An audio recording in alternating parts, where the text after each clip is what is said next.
Okay, so we are ready to get started. So we have our template here. We're gonna start by stitching the letters using a back stitch. So we're gonna follow this line here along the letters with a back stitch. So we always start from the back of your garment. So you wanna like find comfortable way to hold it so you can kind of look back and forth like this, because you're going to want to see what's going on in the back so you're not getting a bunch of knots and stuff. But so let's get started. So you want to, from the back with your needle, find the very edge of your letter S there. And there's a trick to do this. If you're new to this and you're having a hard time finding the right spot from the back. Sometimes this works depending on what fabric you're using, but you can from the front stick your needle through and just kind of make a hole there. And sometimes I can help you from the back to find that spot. I think it's right here. This fabric is a little tricky to see. But with other fabrics, it might be more apparent. If not, another trick that I do is to take my thumbnail on my other hand and my index finger on that hand on the back, place it where you want, approximately where you want it. You don't want to stab your finger, but that helps you kind of get in the right vicinity. And then sometimes it takes a few stabs to just find the right spot. And then once your needle comes through in the front, you pull it through all the way till your knot catches on the back. Actually, I have an extra knot there. That happens sometimes. Let's just go ahead and cut this off. Got a little bonus knot. And I'm not mad about it. Okay, so we have our thread coming through from the front. So when the thread is coming through from the front, we're going to want to get our needle to go from the front to the back. We're going to go 1 stitch length along the line. And a stitch length is kind of up to your judgment, but a good way to think about it is if you want to stay consistent with your stitches across all of your letters, take the one with the tightest curve and then think about how small do you need to make your stitch in order to express that curve. Okay, and that's a purely a judgment call on you, because it may not matter if it's a little bit, blocky. That might be the look that you're going for. Anyways, I'm gonna make my stitches about this long right here. So perpendicular to the fabric, you want to try to just stick it straight down and push it in. Sometimes if you're working with a thick fabric like I'm using right here, plus it's several layers because I'm going straight through this pocket and everything, you may have to push a little bit. Okay, and then from the back, because the floss is coming from the back, we're going to want to go back to the front from the back. So we're going to try to find a place here that's about the same stitch length. Don't worry too much about the stitch length here. Honestly, I'm not too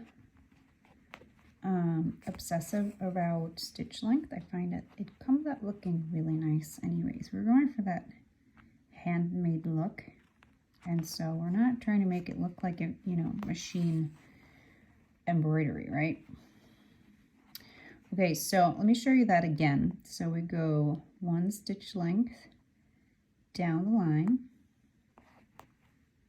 Okay, that might be a little bit long. Let me tighten that up just a little bit.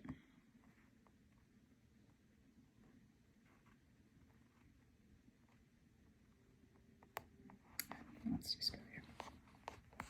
Okay, you pull it to the front, and now we're going to go backwards, and this is where the name backstitch comes from, is that we're going to go backwards along our line and into the same hole that ends the previous stitch. perpendicular, go straight down, pull it from the back, and then pull your thread through. And depending on your fabric, you want to be careful with your tension here. If you're working with a thin t-shirt fabric, don't pull too tight.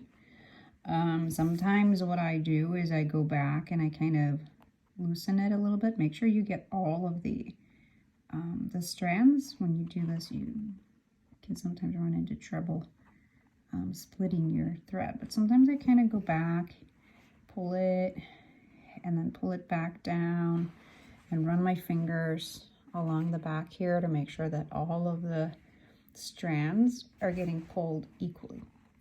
And you want it to just lay flush along the surface of your fabric. Okay, let's do one more. All these stitches are turning out pretty tiny. You could probably go larger than this.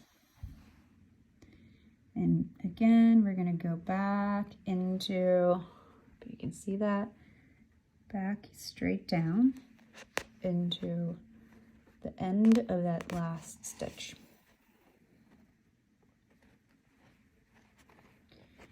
Okay, and we just keep going like that.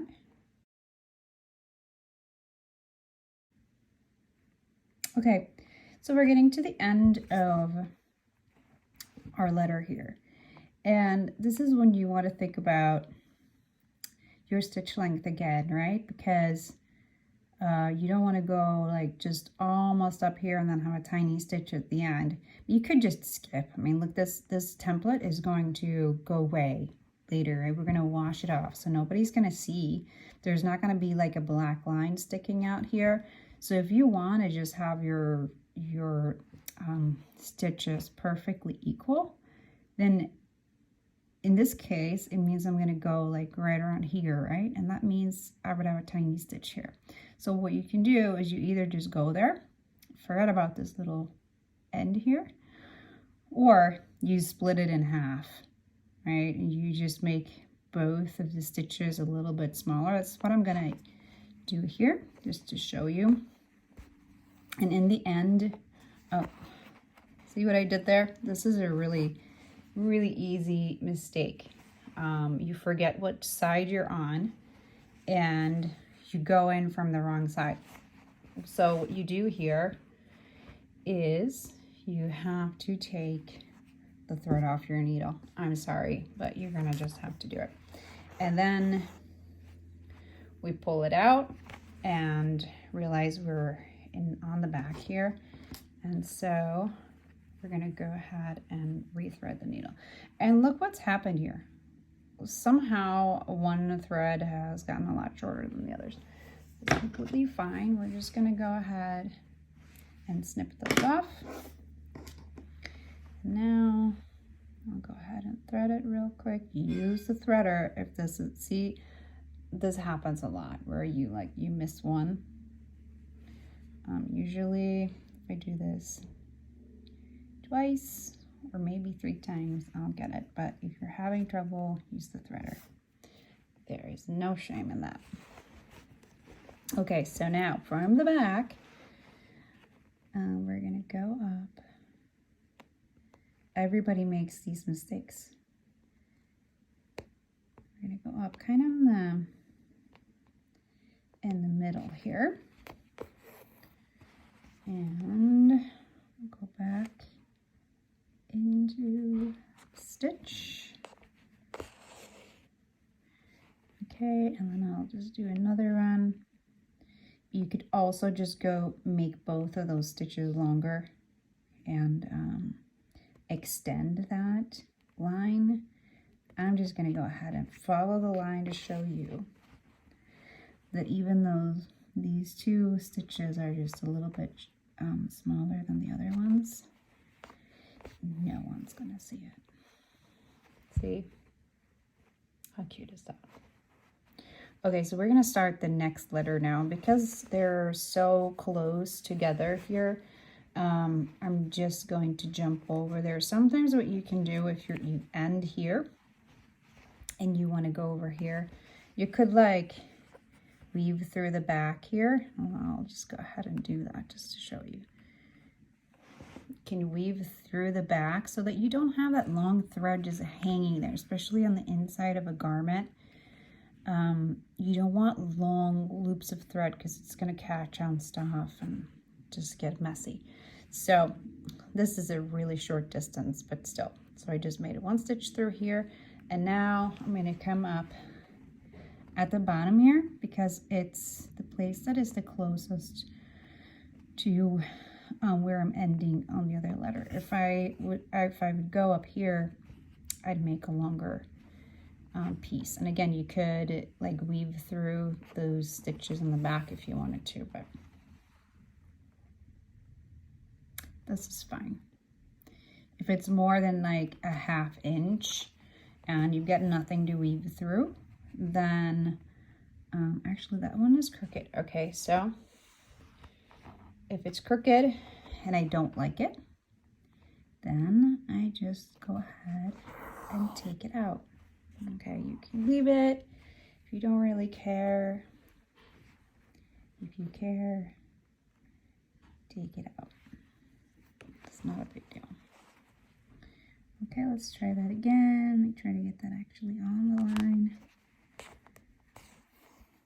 Especially when you have, you know, a straight line, it does show more.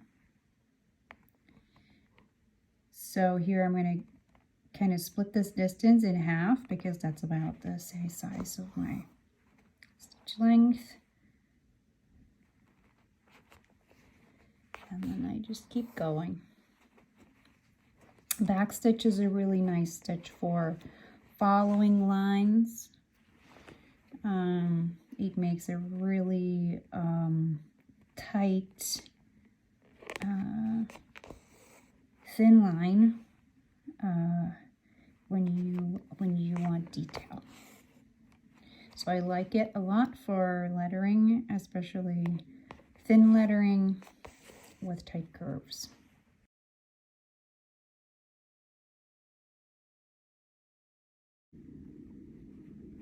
Once you notice that your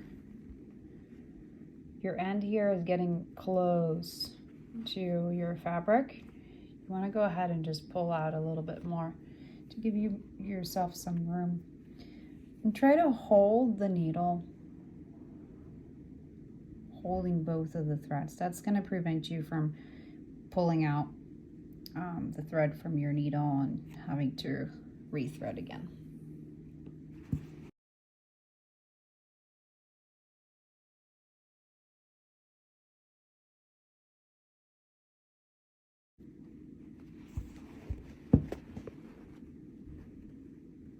Okay, first letter complete. Look how cute. So I just want to point out here that if you look really closely at the length of my stitches, you can see that they're not super duper even. For example, here, this line is slightly longer than this one, and yet I still did only 2 stitches. But no one's gonna see it. I think it looks fine. So we're gonna keep going. I'm gonna jump down to the D here because that's the shortest distance. And I'm gonna work my way back from the D to the R, I, E, and W.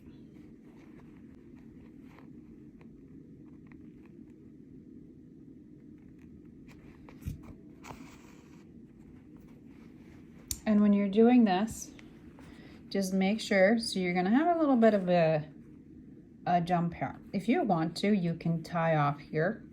You can jump down in the video to where I show you how to tie off if you really don't want this here, but I think it's fine for this distance here. So just make sure that it's laying flush, that you don't have any knots or anything, and that it's not tight and like puckering the fabric like this.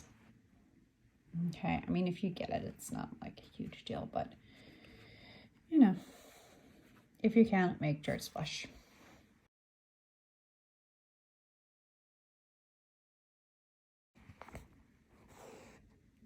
Ooh, here's something I want to show you. So this happens Don't panic. Just take your needle. And what's happened here is that I've lost some of my thread on the needle and I wasn't pulling evenly. So you can see that I've got one thread here, some of the other ones here. So what I'm going to do is I'm going to try to resolve this from the front here, just gently pulling on these to try to get them out to the same length again. Sometimes you end up having to pull the whole thing out and just doing it over again, but here it looks like I'm working it out. On the back, I'm going to make sure that I grab all three and that they're nice and ordered, and then I'm going to let it go and just from the back pull it down and kind of just going like this, so I'm getting all of the strands. Go ahead and clean this up. And rethread it.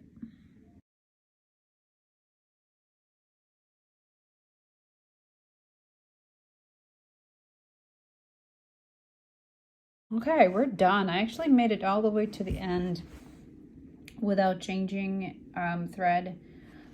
I recommend that you probably stop a little bit before this. This is a little bit short. I recommend that you have like 5-6 inches left when you tie off.